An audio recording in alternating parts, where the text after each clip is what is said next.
From MTN News, this is Montana This Morning.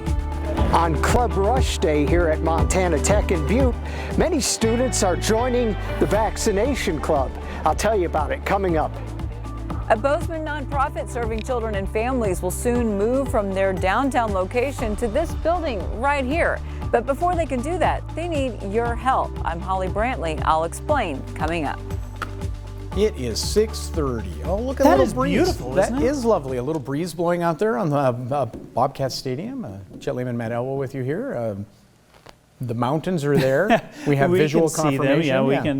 There's no mistaking it. When our air quality is good, you can it's see. Gorgeous. Yeah, it's fantastic. Yeah. Temperatures into the morning a little crisp in Butte. 34 degrees, 36 in Wise River, according to our reporting station there. 35 in Phillipsburg, 27 degrees.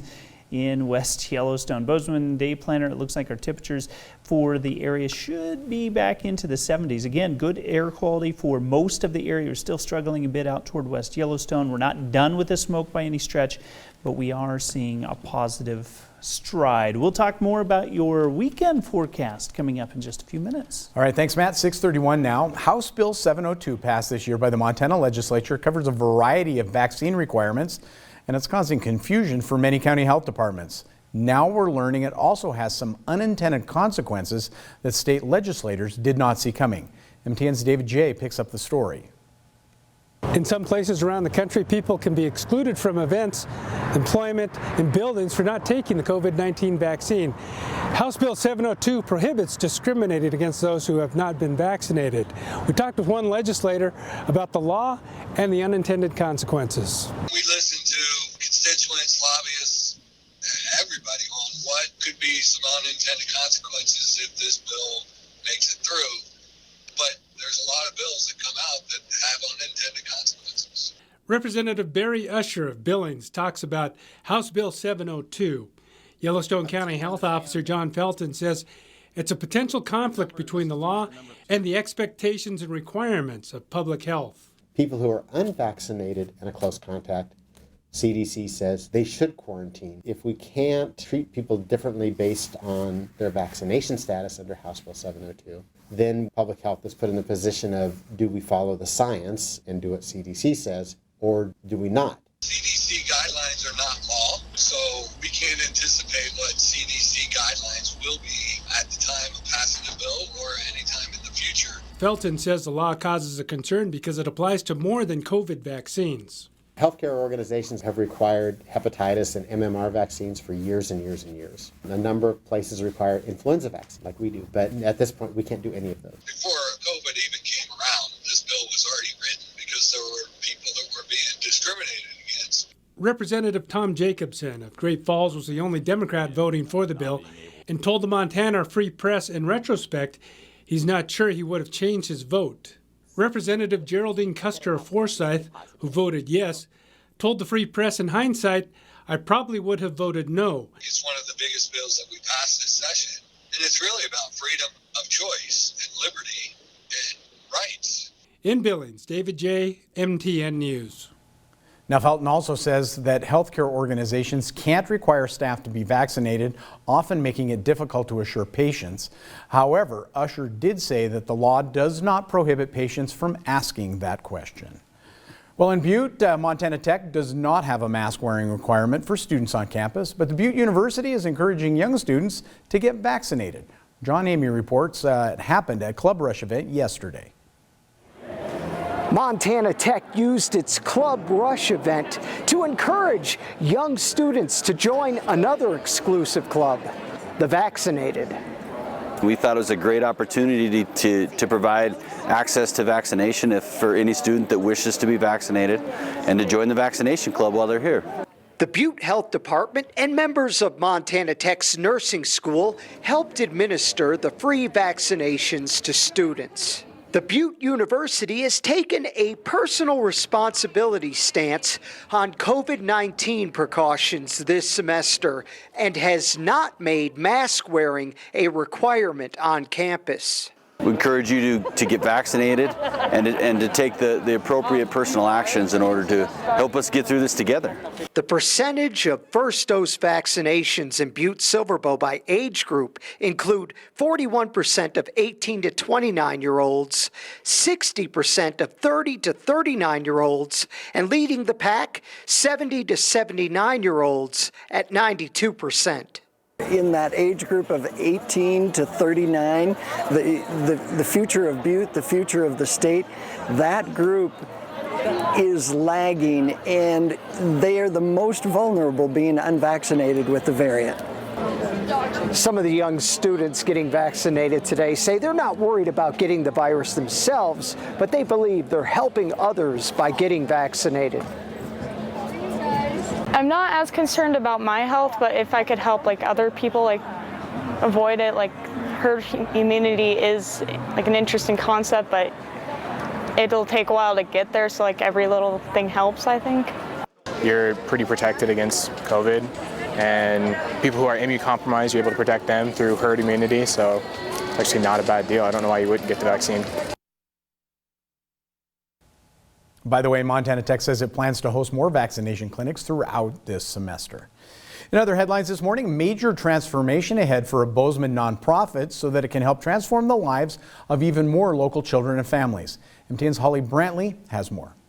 Thrive is a Bozeman organization known for helping children and families succeed and grow. Well, they're about to go through a growth spurt of their own. They're about to move from their downtown location to this building here. But before they can do that, they need to raise money for renovations, for better classrooms, to help serve the families they support.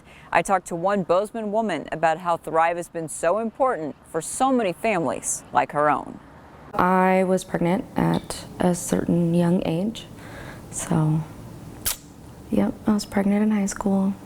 15 years old, pregnant, terrified. Aaliyah Corona remembers that feeling all too well. There were so many obstacles as a teen mom with school, relationships, and then of course just having a baby in general, and then everything else after that. She didn't know where to turn, but then a healthcare worker referred her to Thrive. She remembers she was quickly set up with an advocate, someone who would be there for her one-on-one. Immediately, she says, things began to change. Thrive was there, like Carrie would come and I'm like, oh my God, I'm having a super hard day and I'm not feeling well. And she'd be like, well, let's go and have lunch. Aaliyah says from personal support to programs for young mothers, Thrive was there for the little things and the big things too. Food, transportation, doctor's visits, and so much more.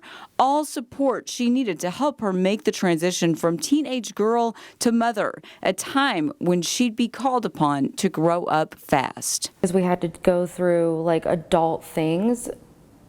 I had to go through court, and that was scary. That was 11 years ago. She's now a happily married mother of 3. Besides her son, she now has 5-year-old twin girls. Aaliyah says if you fast forward through the decade, you'll see a journey in which Thrive helped her family grow, working through everything from how to process trauma to how to communicate better as a parent and as a wife. So beautiful. It's just a comforting feeling knowing that there's a group of ladies out there, or men, that could really change people's lives and perspectives. Husband Robert agrees. So it's a scary thing to, get help from somebody, and, when you go to a place that's doing it and it feels like it's your family, it's something else. Now the organization wants to help even more families like the Coronas have a chance to thrive. The transformations that happen with these young parents is just amazing. The strides that they make, the goals they accomplish. Vanessa Skelton says financial gifts allowed them to buy the Red Chair building on Ferguson. Now they are working to raise $1.5 million for renovations. The new location will include new learning labs for kids and classrooms for families, plus easier access to public transportation.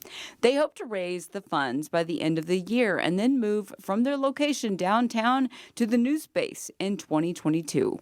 I think all nonprofits dream of owning their own space and having a space that's theirs. And, You know, we've been in this community for 36 years now. And as for the Coronas, they say they are eternally grateful. We've come so far, and I wouldn't change anything for the world. I'm just glad that we are being able to have a harmony in our family. Thrive still needs to raise part of the $1.5 million needed for renovations. To find out more, visit our website. In Bozeman, Holly Brantley, MTN News.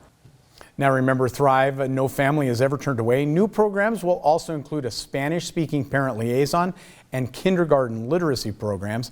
As Holly said, the new location will be in the Red Chair Building, 407 South Ferguson. Till then, Thrive's home continues to be downtown, 400 East Babcock. Again, more information on our website if you'd like to support that campaign. Right now, it is 6:40. We're going to take a break. You ever had trouble getting a Zoom connection to work? A lot of people would say yes. Coming up, find out who your boss likely blamed those problems on if you're working from home. But first, here's Gail King with a look at what's coming up at 7. Good morning to you. Ahead on CBS this morning, deadly flash flooding, record rainfall, and tornadoes slammed the Northeast. It was not a good night. We'll show you the remnants of Ida that have governors calling states of emergency. Also, as this pandemic drags on, many workers still have not returned to their offices. Tony finds out how working from home is disrupting small businesses that depend on all that foot traffic. And China limits the time that children can spend playing video games online. We'll take you inside a digital detox center in Beijing designed to break kids of the gaming habit. We'll see you 7 o'clock straight up.